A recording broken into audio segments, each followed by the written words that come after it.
but we always take a win with 3 goals with against Getafe at home. How did you feel? I feel amazing.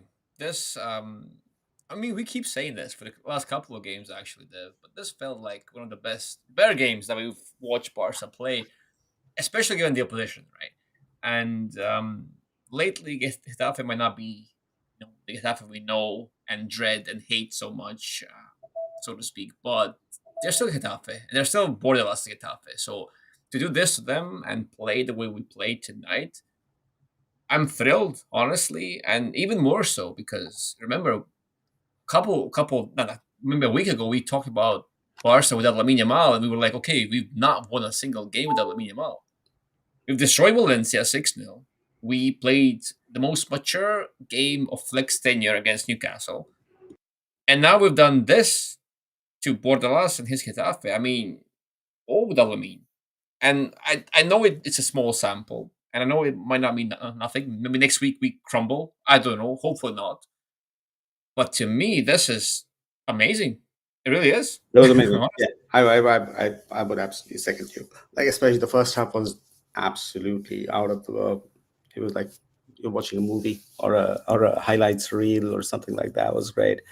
And yes, I mean last season we did have that dependence, and we didn't really play that well when Lamine was not there. But this season, I think credit to Hansi. I think the whole team. I mean, even today when he did the substitutes, I didn't understand it, but then it kind of worked out. And if you look at the games, and I think the last 3 games, Ferran has scored twice, Rashford has scored twice. So there are players who are coming up and who are, Ferman has scored twice. So there are players who are just coming up and taking on that mantle of responsibility and just scoring, which is insane. And if this continues, which is very good because an 18-year-old kid should never carry that burden. He should be given time to develop and just be the player that he can be. And I think that this will allow for that to happen. This would allow for that to happen. Yeah, absolutely, and I agree. I mean, Lamine being the player that he is, obviously, we're not the only team that depends on their best player, right? The magic player, the player that does something out of nothing. Every team's going to depend on their best players. That's normal. But for us to be able to move past the issue of not having Lamine in the squad, that would be massive. That's the next step. I mean, there's a couple of steps that we can take as a team to progress to get even better because we're not perfect. Obviously, we know we do have some flaws, and Flick knows we have some flaws, but he's actively looking to tackle those flaws. And we talked about this. I was in the podcast. I think it was the last podcast that we talked about this. There's a couple of things that he's been working on. Right, number one being how we close out matches. Do we panic? Do we not panic? Do we rush all the time? Do we try and control games? Do we try and slow down when necessary? Or do we just have one gear and that's the 10th gear, whatever it is, under flick? That's number one that we talked about. Number two is rotations. And we've been A lot of seeing a lot of rotations. rotations. And tonight, even tonight, 45th minute, Rafinha, you're out. You're in a yellow card. You're getting a bit too emotional. I'm going to rotate you. That's it. Rashford didn't start the game. I was really happy he didn't start the game. I mean, I would have loved him to start given his performance against Newcastle, but I'm glad the flick followed through because Rashford was late. And kiddo, this is not Man United. This is Barcelona. We have rules here. You need to understand this will happen. If you're late, you don't play. Um, is my Yeah, it's a internet a bit bit it's a soft? bit iffy. It's a bit iffy. Yeah, yeah. I've noticed my bars are getting low. I'm not sure why. Yeah, I'll try that's and fine. deal with this. No, I think you're absolutely right in terms of I think finishing off games. We saw that at Newcastle. Even today, I think between the 45th and the 60th minute, Getafe were pretty good. Ferran was playing good, but he took them off. He is consciously rotating to keep his best players in the best shape as much as possible the moment he has that opportunity, and obviously discipline and rules and everything. So yes, we would have expected Rashford to start. Rashford didn't start. He came after the break. Personally, yeah. Rafinha was sent backing after 45 minutes, but that means he's fresh. Pedri didn't finish the whole game, though he probably played the most among all of them. Fermin got a break, so I think he recognizes that the squad isn't very deep, and it isn't. We know that we don't have a 25-member squad. We have a very tight squad, and he recognizes that, and he knows that they need to be at the top shape to win the more difficult games that will come as the season progresses, and we'll obviously have more injuries and what have you. So he's trying his best to keep rotating. The moment he feels that we have an advantage, he subs people off. He tries to play the advantage, and that's been working for a while. So hopefully that continues. And the good thing is, earlier last season at least, we didn't have the we were struggling in scoring, but this time around, I think that's not been a problem at all. So as long as that continues, I think long may this. I see no problem. I think this is how it should be, because then you don't enter when it's April or May completely dead and tired with no energy left to play in Yeah. those games, which are so difficult at that time to win. So Mhm. yeah, kudos to him, and I think I think may continue. Yeah, absolutely. And that's the thing. It was an issue. Now we're actively trying to solve it. That's the whole thing. Barca seemed to be maturing. Flick seems to be maturing. Because we all knew when he was coming in as a coach, we all knew, okay, Flick, we know what he's all about. We know what he likes, what he wants. And we were all like, okay, whatever happens, he's not going to give up on his ideas. And he's not. He's still playing the way that we are expecting him to play, but he's tweaking, he's adjusting, he's being a bit more cautious when he needs to be. And tonight was defensively and offensively, I think it was again a mature performance. So I'm glad this is happening. That's your point. It's changing. There are changes, positive changes that this team has to make, given the squad depth that you mentioned, given the schedule that we keep referencing here. We have to make some changes. Our approach had to be tweaked a bit because we were running like maniacs. And we had the same 11 guys running like maniacs every single game. That's not possible. That's not Uh, possible, and hopefully that works out. And yeah, yeah, one of those players is Jared Martin, and polarizes our fan base. But I have to agree that he's improved a lot. yeah, He was quite good even last season, to be entirely honest. I mean, obviously Flick mhm, saw something in him. Obviously, Flick understands football much better than I do. So if he is dependent on this individual for almost close to a season now, obviously he has something.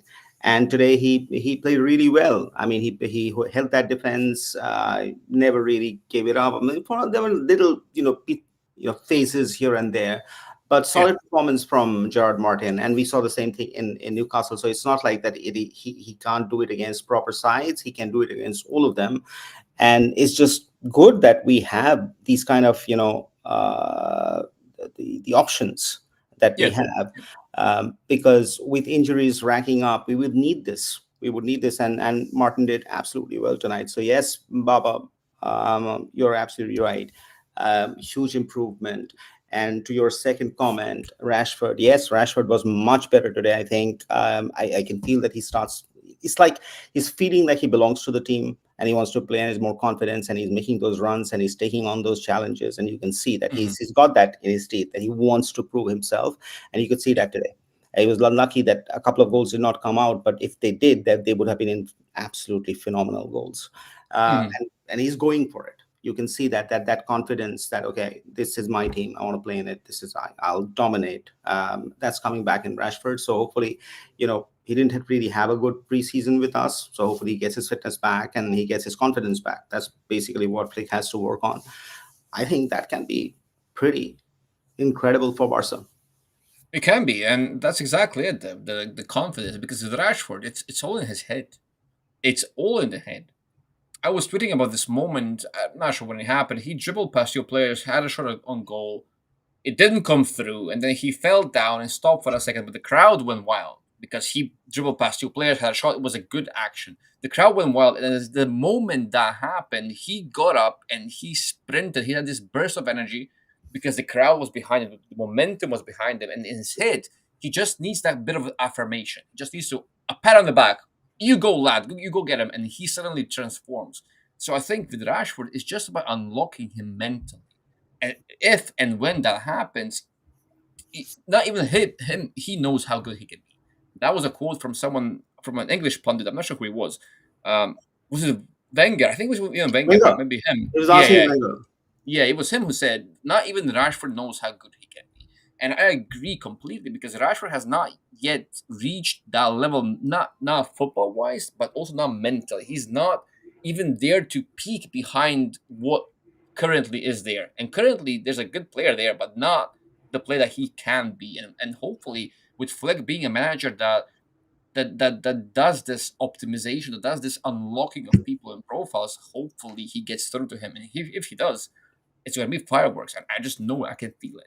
We'll Yeah, see. and I think today I was very impressed. I was impressed even with the Newcastle game. But in the Newcastle game, what I felt was that he had those two chances and he scored. But Hmm. I didn't see him throughout the game dominating like that. But today it was like for that entire duration that he was there, he was Hmm. pretty effective on that wing. Yeah. I think Yeah. that this is just going to improve, knowing if Hansi can be the manager that he is, because he's very good at I think the mental side of things. Hmm. And I think Hmm. that's going to help massively. That's going to help massively. I think Van Lee is here and he makes the same point. Hi, Van.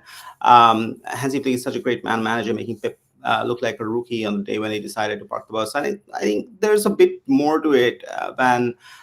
Hansi Flick, great manager, no questions on that. Is Pep equally? Pep's a different kind of a guy. He's very intense, very dogmatic. I don't think Hansi's that dogmatic because he can change, and you see that he's not got a fixed so-called philosophy. He has a general idea of how he wants to play, and then he optimizes for his team.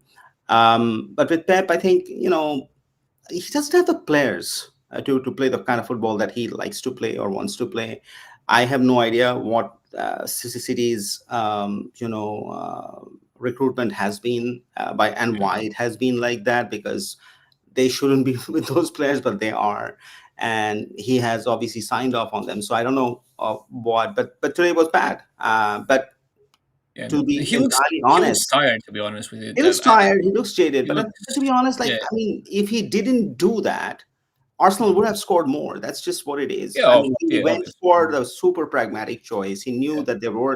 that they had that goal from Erling Haaland early on. They wanted to, protect that thing, that lead. And with the players that he had, he felt that this was the only way he could safeguard that, and that's what he did. Mm. Now we can be purists and we can argue about that, but he just simply doesn't have the people, and he also looks fairly, I don't know. He just really looks out of it. Like he doesn't Yeah. have it in him. Spent. Very Just spent. spent. He just needs either a Mm. break or a new project or something where he can build things from the ground up. Because after winning everything with them, I think he's just done. He has no reason to prove himself anymore. I think there's a lot of things out there with Pep, but today was, yeah, it was it. You never expect City to go 4-5-1 against Arsenal for like 30 minutes. It was just crazy. So yeah, I buy a point on that. It is, yeah. It is kind of sad to see that, and but the thing that people are still not accepting, but will have to accept, is that Arsenal are a very good team. And yes, they've not won anything major with Arteta yet, and people go up and down or in estimates on Arteta as a manager as well. But I still believe that project is very good. Now the signing of Gyökeres, don't know. He was one of those players that I wasn't really sold But on shouldn't they for have Barca. won today? I mean, I was surprised that they couldn't win today. I mean, this game Mm, was there for the taking. I, yeah, I, I they, do I do like what Arteta has done with Arsenal, but still, I mean, I don't know, man. I don't enjoy, like, it's not like 3 seasons ago. I enjoyed watching Arsenal. They had like something fresh, yeah. but now Mhm. I don't know. It's just, yeah. I know Arteta is turning into a very defensive coach. Now he might be. I think he might be the best out of position coach on the planet at the moment in Europe, at least. Probably. Now he still lacks that differential quality in attack. Now Saka, obviously being back from injury, that should help. And How many players do they they need? do They have like spent like $1 billion on their they squad. have spent a lot. They have spent a lot. That is very true. I do buy that point. They have spent a lot, especially compared to someone like us. We haven't spent money in ages, and we're $28 playing million what we dollars from play. us. That's it. Like, forget I know. Barca. Barca is Yeah. not even the question. But I think Mhm. these. English Premier League clubs. I think be it Manchester City, be it Arsenal, they've Hmm. all Chelsea, they've all spent. Even Yeah, Manchester United, they've spent it has tons been. and tons and tons of money. But when you watch the game, the football that they play, does it excite you? It doesn't excite me. I watched quite a lot of games over the weekend, and not a single game, to me, very Yeah. personal, was anywhere as much fun as this game with Hetafe. Hmm. And I might Hmm. be biased because I'm Barcelona, or I like Barcelona, but it's just what it is. Like it's just, yeah, the football isn't that exciting. Yeah, no, and it's funny because when you look at the fixtures on paper, right? Arsenal, Man City, and Barcelona, Getafe, you would expect it to That be should a be fair like champagne situation. football. Yeah, I know. Champagne football. Manchester, yeah. The Premier League game should be like, okay, this is what the best of the very best will play, and then Getafe and Barca will be, what you would expect. Barca knocking at the door the whole game, Getafe playing with 50 men in the box and defending for their lives, and then maybe a cheeky 1-0 win for either of the teams. But no, it's actually very fluid, dynamic football for Barca, and then completely demolish Getafe, completely outplay them and control the game, which is, it's funny. Football works in funny and mysterious Oh, ways it's super sometimes. funny. And to this point again, like, we have been shuffling players and they have been contributing. And while I mean, I wouldn't say that we have won anything, or we have, like, whatever, like the season's still left. But Yeah. where do you see this interoperability in the big teams? Where do you see that? Do you see that in Arsenal? Do you see that in a Man City? Do you see that in the so-called big teams, that are good teams, or what have you, Hmm. or a PSG? They all have specific people who play most of the games. So I think there's a lot there in terms of to unpack, and that'll Hmm. take years and days and months to go through. But yeah, I mean, there's like, what Flick has been able to do with Barca is not just not just to revive Barca from an identity perspective, but it's made it more just entertaining. I think for Yeah. fans to go and watch the game, to feel entertained, right? Mhm. It's just fun. That's what it is. Okay, Lewa is looking close to finish. Do we roll the dice on Kane, knowing it'll look like, I don't know? Are we going for Kane? Are we going? Do we have money? Do we have money for anybody? I think given I think we are what now, 351. If the seats work out, we'll be back to 451 maybe. And that would be what we can spend. With that, we can't afford 100 million signing for sure, even if Liva goes away, and so on. So I don't know, to be honest. Should we go for Mhm. Kane? Should we go for Erling Haaland? Should we? Yeah, we can go for anybody we feel like, I guess. But I don't think we have the money, and I don't think we'll have the money even next season to do that. So I think we'll have to manage, cobble it together for a while. And me Mhm. and Dom talking about, like, who is the striker left? I mean, is there a new one? They're all kind of taken. But Dom, what's your thought on this? I mean, I wouldn't mind a Kane. I'm just not sure. Yeah, the money perspective, the money issue, rather. I don't know. He's got what? Is he gonna be free? No, he's not gonna be free. He's gonna have like 1 year on his contract or something like Something. that. Yeah, he's not gonna be on a free. If so, let's say Kane would be a target next summer. I think he will still have 1 year left, or is it 2? I don't know. Let's check quickly. I'll check quickly, but while you talk later on, but I wouldn't mind him. I wouldn't mind Kane. Obviously, Imagine Ban will be he, so pissed we took Lever from them, then he'll take Kane from them. mm, He'll be so, yeah, and yeah. Hansi from them. They'll be real pissed with us. Yeah, yeah, I know. But those, I mean, those are the buys that you make when you don't have money, right? And people are mentioning Vlahovic again. We'll have to do something with Vlahovic because he seems to be the popular name just now because he might be one of those very few dev that are left on the market or will be left on the market come next summer. Because yes, we all saw the Haaland reports today. Today, I'm not sure which outlet it was, but someone posted, okay, Haaland is a big signing the Barca will go for Lewandowski's replacement, but that's just not realistic. Maybe something crazy happens. I don't know. I'm not going to go into that. But at the moment, I just wouldn't say that's very realistic of us to look at Haaland. But Vlahovic, Kane could be those options. Sam Omorodion could be an option. He's still out there available, but he's more of a developmental signing. We talked about that on the podcast. If you want to check out the full thing or full analysis on our striker topic, go check out the podcast on Spotify. It's called Fullback or just type Barca Football Podcast. It should come out. But anyways, we did talk about that because there's no real options. Barca had like 4 or 5 options coming into this summer, but then all those players moved to different clubs. Ekitike, Sheshko, Jokeres, who else was it? There was some more people that moved.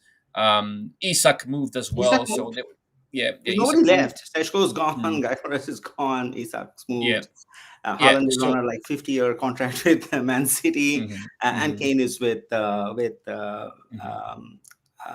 with Bayern, right? So you yeah. don't really So have anybody from that. Our hope was Vitor Roque. That didn't kind of work out, but though he's gone back to Palmeiras and he's scoring again, which is great.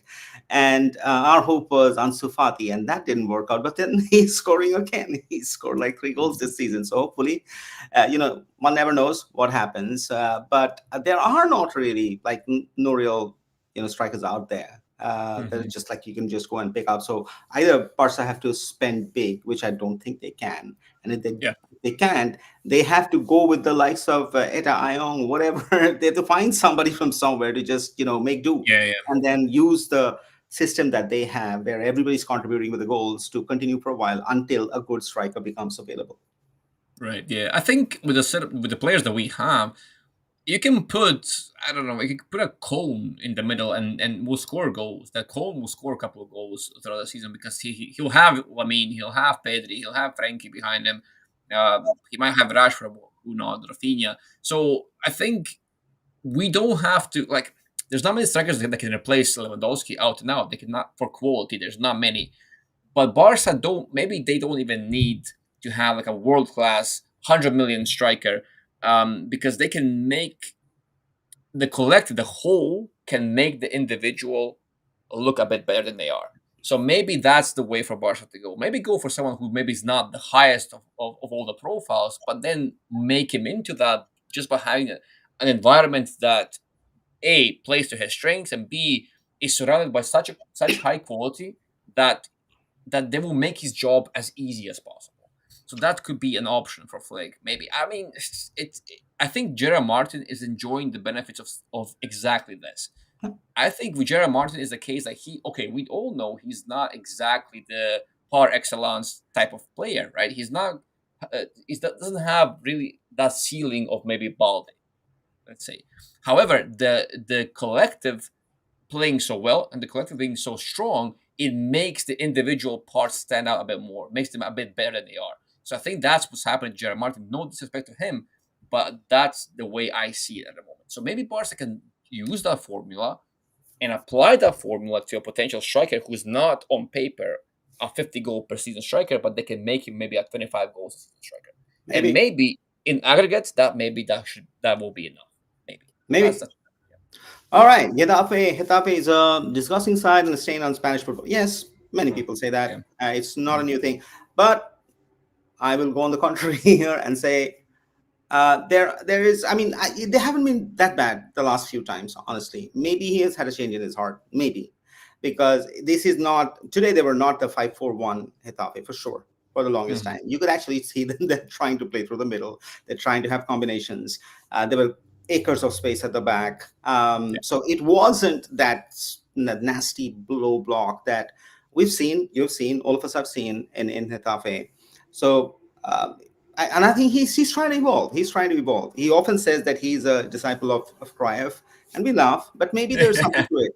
Maybe he's being honest. Maybe he wants to play that way, but he never had the means to play that way because he never had the budget. He never had the players. He never had any of the backing that clubs like Barca or Atleti or Real have. So obviously he's dealt the hand that he has. Like what is their squad cost? Is it even I don't even know. Is it even 100 million? I don't even think so. Right? No, It's less than not. that, much less than that.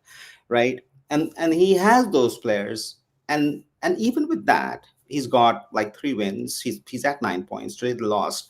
And he competes and he keeps the club up from relegation. And it's not that terrible. Like they're between 6 and 10 or 6 and 15 or whatever. And and he does the job for his club. He really Yeah. does the job for his club. So yes, I mean I understand that we don't like their physical way of playing and some of the things that they do, but what else would they do? What else would Mhm. they do to compete when they're so underwater in terms of resources, and then the way they can fight with the likes of Barca out there. Yeah, and you got me thinking of, is there a team like in Europe, not just in Spain, is there a team that tries to play this champagne football? Let's go that way. So that tries to play the opposite of Getafe. That tries to play the Barca way, the beautiful football type of tactics and stuff like that. Is there a team like that is not successful? That's a small team that has to grind results but still tries and play that. I think this style that we have adopted is usually the style that teams, I don't want to say better teams, but more successful teams take on, and they have the luxury of trying that style because they can invest in players that are very specific of such a way of playing that might cost a lot of money in today's world. So I think that style that Getafe have kind of goes with what Dev is saying here, that they don't have the money, they don't have the resources to invest and to improve quote unquote. Because some people might look at Barca and say, okay, Barca are staying on football because Negreira and all that stuff, right? So it's all about points of view. In our eyes, obviously, we prefer the Barca way over any other way, let alone a Getafe way. But still, at the same time, maybe that's who they are, right? That's what we discussed in the podcast as well. Bordalas is true to his ideals, and tonight, when he wasn't true to his ideals, he got hammered. He conceded 3 goals. Yeah, Yeah, basically. yeah. He The couldn't do moment he anything. will try to play us the way we play, his Yeah. team is going to, Mhm. ship 5 goals. And yeah, for us that's nice, but for him and for his Yeah. fan base, that's not Mhm. nice, right? So I Mhm. do understand the reason why they play that way. It's not nice. It doesn't look good. But I don't know. Maybe there's another Yeah, yeah. solution, but for him, that's the solution. Who are we to complain from here? So let's talk about Fermin having an injury. It looked like he had an injury when the game ended, and probably, yeah, maybe he's out for a while. But this will happen. This is not the first time. This will happen throughout the season, and that's where I think, as we were talking, Yeah. flexibility to think about that and keep as many players fresh as possible. That would be so key, because now you don't have him, right? And any injury right now is probably 3 or 4 games, at least 3 or 4, if not more. So bad luck, but this will happen. This is not the first time. This is not the last one. This is just going to happen, and it's sad because he was playing well, and we'll have to be without his services for a while. From that Yeah. perspective. It's and now now that the tricky part is we're left with Olmo, and how long do we give Olmo before he breaks? Yeah, amazing. that's the It's a matter of that's the time. thing now. Yeah, it's a matter of time. And Gavi's out too, and Gavi was like the third number 10 that we had. He's not exactly. It may not be his best role, but that he was playing that role for an extended period of time. So without Furman, and now we rely on Olmo. Okay, we might see Rafinha there. Rafinha can play. There are players who can play there, but Furman and Olmo are the obvious candidates, right? They're the obvious fit for that role. So it gets tricky. It gets It really gets tricky super now tricky. because Hopefully, Mark Banal is going to see some more time, but even that one's just out Hmm, of the infirmary, so you don't know. So you yeah, got to be careful with all of them. But I have no idea. Vlahovic earns that much? I have no idea, man. hmm, hmm, Wow. Those numbers are insane. No, Barca has nowhere close to that money at all. I can yeah, yeah. guarantee they don't have that kind of money They to would get all have a to take a pay cut. striker at those Hmm. wages or with a sign-on bonus in. So we can just pretty much forget about that. And I don't know Wait, whether did sorry to interrupt, did Lewandowski take a pay cut when he was joining Barca from Bayern? I don't think Was so. that the case I as think well, or his salary no? increased progressively. The first season he didn't earn Right. that much, but now he's earning. And Okay, but he earned the first season at Barca. He earned less than he used to earn at yeah, Bayern, right? but in Okay, in all right. comparison, I like if you compare the whole Yeah, 3 years, like the full package, I don't think he made that much of mm, a loss, to be entirely honest. Right, and yeah, neither should right. he. Mm. Neither should he. He scored about what Mm. 100 goals, and was definitely the Yeah, yeah. reason because for a lot of our trophy success in the last 2 years. So he deserves the payment. But the fact of the matter is, I don't think we could afford at that time because of the levers, right? And then we spent. There Right. are no more Right. levers. We are not going to be able to pull any more levers. So there is no money to buy a striker with that kind of outlay. It's just impossible. And even if they take a paycheck, I mean, how much would they take a paycheck? I have no idea. I mean, God knows, right? And even if he does, is Vlahovic the answer? I don't know. I don't know about that at all. Like Dom's a better tactical analyst than me, but I've seen Vlahovic play. Is he the answer for us? I don't know. Maybe he is. Maybe. But either ways, I don't think we have the money to go after him. All right. Let's Mm, talk about deep dive in Benedetti from Palmeiras, Italian version of Quicksand. Yes, we have been hearing about that. And yes, we've just started yeah. doing our profiles. I think just, yeah, I think this week we will launch on Mark Malal. I think there's a video that we just did. So do watch out. And okay, why not? Why not Benedetti? So, okay, Van, we'll take on Benedetti and we'll do a profile on him sooner or later. But Dominic, thoughts? I'm not familiar with the player, I have to say, so I can't give you any input. But if you guys would like us to do players like that, like players who might not be linked, but players that you feel have high potential or could fit the team, we'll do that. We'll do those things as well. Usually, what we do is we focus on the players that are linked or that we know would be great fits from the pool of players that are still known. But now we're expanding it to both La Masia youngsters who might not be as well known, but also players from anywhere basically that we saw that caught our eye, and we thought, okay, those players would actually could make a big splash maybe in a couple years time, maybe not now, but maybe in the near future. So if that guy from Palmeiras is a player like that, then yes, absolutely we can make something on it. But at the moment, I can't give you more. Sorry. Yeah. And guys, Ansu Fati scored 2 goals today. So glad. Yes, super, super happy. Like, I don't know whether he will ever come back to Barca. Probably he won't. And I don't know whether he will ever be that elite footballer. Probably he won't, but maybe he will. But whatever happens, Ansu Fati deserves good things. He really does deserve good things. So I hope he has the best season possible in Monaco. He finds happiness, he finds his purpose, and hopefully he has a great season. Whether he makes it back or not, that's beside the point. But just individually, I think Ansu Fati deserves some good time.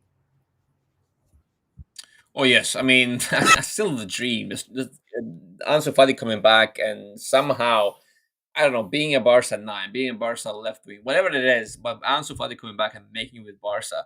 If these goals don't make you happy, you have a heart of stone because he's. I mean, I still feel bad for him. I obviously we all do, and we all still kind of hold on to that glimmer of hope that maybe something clicks, maybe something changes. This is a great start, and I really hope it continues. Fati has to keep playing. He has to start games. He has to score games where in games where he performs well throughout 90 minutes because we need him at his best. If he's going to make it a Barca, if that's still on the cards, and I don't know, he's still young. Don't forget that he still is very young, so it's not off the table. But is it likely? Probably not. But we are still. I don't want to say optimistic, but we still can hold out hope that maybe, just maybe. I'm on mute. What? All Yeah, right, Tom. you're Why don't you take this one? Eric Hazard is doing very well. He's been our best at the American Liga this season. Kunde, on the other hand, his form has been up and down so far, including this game. I don't. So on Eric, yes, he's been very, very good at what he does. And the best thing about Eric is he can play him anywhere. At the moment, he can be a player that plays anywhere across that back line. And Flick loves those. I mean, every coach loves those kind of players that can fill up basically any hole in the squad.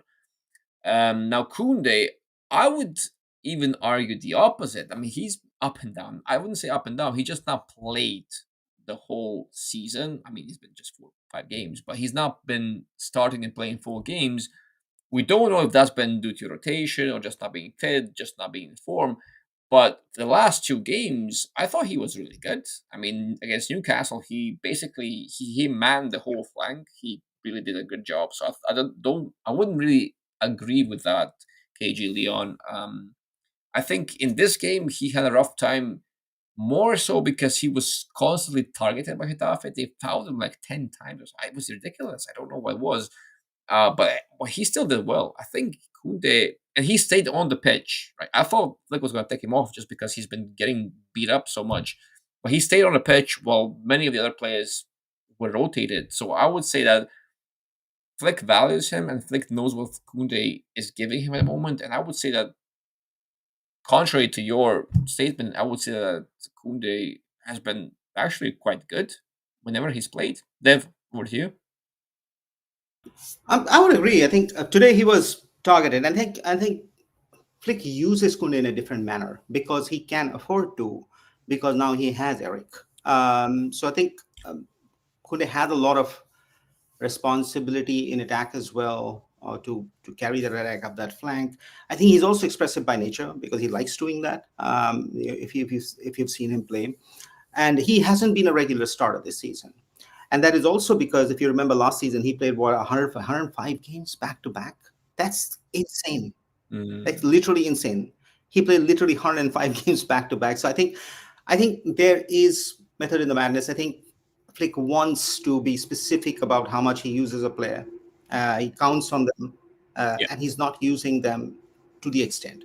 Now, these people, they're elite machines. So the more they play, the better they play. When you give them these breaks, they'll take time to get back into that rhythm, and so on and so forth. So I don't think Kunde has been in the best of rhythm. But that said, if you watch the game against Valencia, if you watch the game against Newcastle, he was pretty damn good. He was pretty Mhm, damn good. Today he was targeted for mhm, sure, and he lost his temper a few times, which would happen because if you are consistently targeted, even you lose your temper, and that's what Hetafe do so well. That's what they did with Rafinha. So I think that happened. So I don't think it's an either or. I think we are lucky that we have both of them, and I think if this can continue and Eric can hold his place, because I think today, and it was strange because today, look at what Flick did. He used Eric, he used Christensen, he brought in Araujo, he mhm, used Kunde, he used Gerard Martin, he used all of them, right, in different phases of time, yeah. right. So obviously he's got a game plan, is it, on how to use the people, on how to use the players, and when and what opponent and what have you. So I think they're complementary. They each have a skill set. I don't think Eric can do what Akunde can, and vice versa. So I think it's just good, right? I don't think it's an either or, and I'll be happy if it's not an either or, because I would rather have them both, and use them when we need them for the right opponent, because it just gives us more vitality, more penetration. It gives us options, right? It gives us options for a team, Mhm. which is fairly thin at the edges, right? And that's what I feel, honestly. There are a lot of questions on Mark Guehi. I've seen him, but I don't know much about him. I don't have a point of view. Tom, do you? I do actually. I mean, he's one of those guys that I think would fit. He would be a great addition. And now, how possible, how realistic that signing would actually be, I don't know. I don't know what his contract status is. He someone that's looking to change clubs? Even I don't. I honestly I don't know. But when it comes to just the pure player profile, just to be just a player who can maybe come in and fit or not fit. I don't know. He would be someone that I wouldn't mind.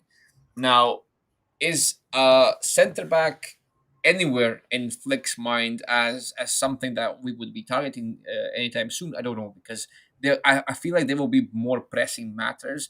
If this continues and you have Araujo stay and you have Christensen who can maybe stay fit, Eric Garcia being more than just a decent player, and then obviously having Kubarsi there as well, I think Flick is at the moment he's happy with what he's got. So I'm not sure that we'll be looking at a left center back, unless something changes in that back line, unless someone leaves, which you never know. But I think at the moment we're fine with what we've got, or Flick rather is okay with what he's got, and probably won't change unless something unexpected happens.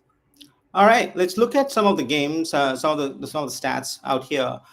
You can see the attack momentum nearly, like, I think 90% it was Barca, and you can see it here. If you go into stats, so I think XG 1.98 to 0.27 kind of stands out. Yes, we had a lot of opportunity, good progression at about 71%, 29%. Big chances 5, goals scored 3, total shots 16, on the saves on the other side. So yeah, adds up to what we saw on the stream. And here you can see the pitch dominance, right? You can also see the shots, 16 total shots on target, about 7. There was one woodwork, which was the Ferran shot. It would have been a great goal, and Yeah. he deserved a hat trick today. I felt Oh for the yeah. game that he Yeah. played. It was beautiful, and that first goal was so good. That first goal was so good. That back heel was outstanding. The outstanding, and you can see the pass map here. So about 46%. Again, the midfield is coming into play, and this has been, and we've talked about it a lot. I think whenever Barca have struggled, is when this hasn't worked, right? And in the last season, some games at the end, this wasn't working, and then in the early games in La Liga, we were winning, but again, this wasn't functioning that well. Now we are seeing it come together again, and that was good. So the pass map tells you about how he felt. Now let's look into some of the duels, and this is where it's interesting because you can see 52 to 47, even Stevens, right, on both sides. And if you think ground duels, we actually won ground duels against Getafe. That takes doing. That's a lot of credit for our Barca player, who we wouldn't expect them to win ground duels with Getafe, but they did. Aerial duels too, and mind you, we weren't without Araujo for about 80 minutes, right? We Yeah. didn't have, and he's probably our best aerial winner from that perspective. Otherwise, we are all like 5 feet 6 inches. That's just what Barca is. And we were winning, right? So it just goes to show those small little things that the coaching team works on, and where the team is improving every day. Because if you saw the game, you would have seen how many times we won back possession immediately or within 3 to 4 passes, or because the press was insane, we were right on them, we were hassling them, we were winning the ball back, quick 1-2s, quick passing, and so on. And that doesn't happen just by magic. You work for that, right? And this is what shows you the impact of it. Dom, what are your thoughts? I mean, if we remember correctly, or going back to the Newcastle game, we also had a better success rate in duels than Newcastle. Yeah, I'm not sure about aerial duels, but it was definitely the ground duels on were the ground definitely duels. there. Yeah, the ground duels we have won. So we have done that against Newcastle, a team that we were kind of unsure about because of their physicality. And the same can be applied to Getafe. If there was ever a way they could hurt us, it was going to be the physicality, it was going to be the low block and all that stuff. Now we outdueled both of those teams, and we've done it once with Araujo, obviously, who was superb in his own role against Newcastle, and now without Araujo, but with Christensen and Eric Garcia. So I think these are all very positive signs. If we can do this, because Barca don't need to be very physical to beat physical teams. We have our own tools, and we are better when we rely on those tools than adapt all the way to the opposition and try and play their own game. So I think this is Barca actually playing their own game, but still beating the opposition at both our game and and their And game their somehow. game. Yeah. So to me, I mean, this is outstanding, and the stats show the dominance. They really show the dominance because wherever you look, you can see that Barca were actually in control and they were doing what they do best. They were cruising. I think we were cruising for the most of the game. Getafe had some attacks in the first couple of minutes, and that was basically it. I don't really remember if there was any real threat after that. Maybe there was a couple of situations, but nothing really too Nothing serious. too dangerous. Yeah. Look at Mhm. the passes in the final third. They're 84%, right? And this is a new thing. And Flick's been doing, and it's not very evident, but look at the percentage of long balls that we are playing, Mhm. right? This wasn't there last season, not to this percentage, right? So obviously there are tweaks, there are consistent tweaks that are happening. Some of it is visible, some of it is evident, some of it is not. But it just goes to tell you, like, that fluidity that you see on the pitch. At least I enjoy it. A lot goes behind that. a lot of tactical small things go behind that, and these small stats show you where that work is actually happening. Let's talk about John Garcia from that perspective. I Oh yeah. think his distribution was so good. It Mm-hmm. doesn't come up here, but the way he played those small passes, the number of times I saw him, do those triangular passes and playing out of the back. Not once did he hoof the ball.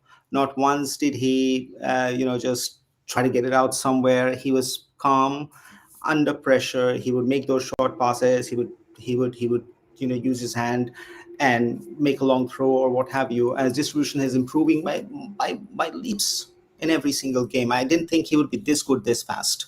Right, he probably didn't have much to save today. One or two normal saves. I wouldn't say it was like something incredible, Mm-hmm. but what I loved is he's more and more becoming that Barca goalkeeper.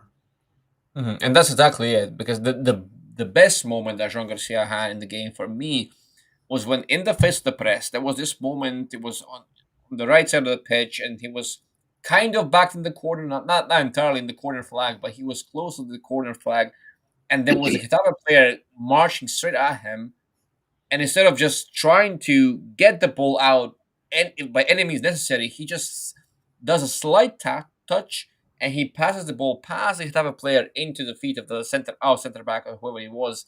And to me, in that moment, that was it, right? I knew that this was the guy who can be there for us for the next I don't know how many years because he has He was that. incredible today. It was Yeah, really incredible. And those. even with Newcastle, he was very good. And I honestly did not think that his passing would become so good in such a short time.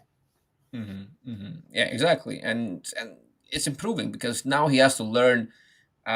He has to get comfortable with the volume, with the sheer volume of passes that he has to make. Because he was always good with his feet, even in Espanyol, he was good with his feet, but the style of play is drastically different. Now he's basically an outfield player, and he has. It's not easy to transition from being a shot stopper, just purely a shot stopper, to being an outfield player who has to play the game, constantly play the game, constantly be in tune with the rest of the players, know what's happening because you might be the one who gets to participate in the chain of attack, and then maybe even make a significant contribution in possession of the ball. He's used to having these big saves and contributions off the ball, but now he has to learn to be exactly that hero, but also on the ball as well. Because for a goalkeeper or a Barca goalkeeper, even the small things that you mentioned and I mentioned as well, those are the hero moments for him because he needs to be able to do that, and they're crucial for Barca. They're They absolutely are crucial. absolutely crucial for Barca. So anyway, guys, that was it. Great game. 3 points in the bag. I will not look forward to the return game in at Getafe Stadium. I never look forward to Yeah. that game. It's always difficult, and I will not look forward to it. But for Mhm. now, it's good. For now, we've got the 3 points in the bag. We'll get to see what happens to Furman Yeah. and Yeah. how long he is out. Sad for him, and because we have quite a few out injured right now. Tomorrow, Yeah. obviously, and for the next 3 days, it will be only be the Ballon d'Or and who wins and who doesn't, and there will be debates about that everywhere. Uh, Hopefully, we have a good showing. But if even if it isn't, I'm okay. I don't really. I won't be sad if Lamine doesn't win, Yeah. um, um, and so on. But yeah, I'll be happy if somebody from Barca wins tomorrow.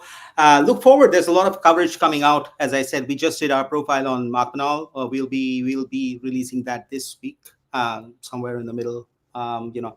Just working out the edits, and then there will be Dom's coming up with an article of his own, and those are those long form articles. So if you enjoy those, one of those are going to come your way. So yeah, look forward to it. Dominic, final thoughts before we sign off? No, just to reiterate your point, guys. We are everywhere. We're doing these live streams. We're on YouTube. We're on Spotify. We are on all the social media channels: Instagram, TikTok, Facebook, even obviously X as well, and Blue Sky. So make sure to follow us and keep an eye on the content because we have big plans. Now that I'm finally back, we can kind of restart everything. Everything will come back to life. Hopefully, you know this starting with this week we will try and get everything restarted, and your support as ever will be very much appreciated. So keep an eye on that. Make sure to subscribe, follow us, comment, give us feedback, good or bad. We don't mind either, obviously. And as always, just stay safe and Visca Barca. Barca, guys. Take care. See you on the next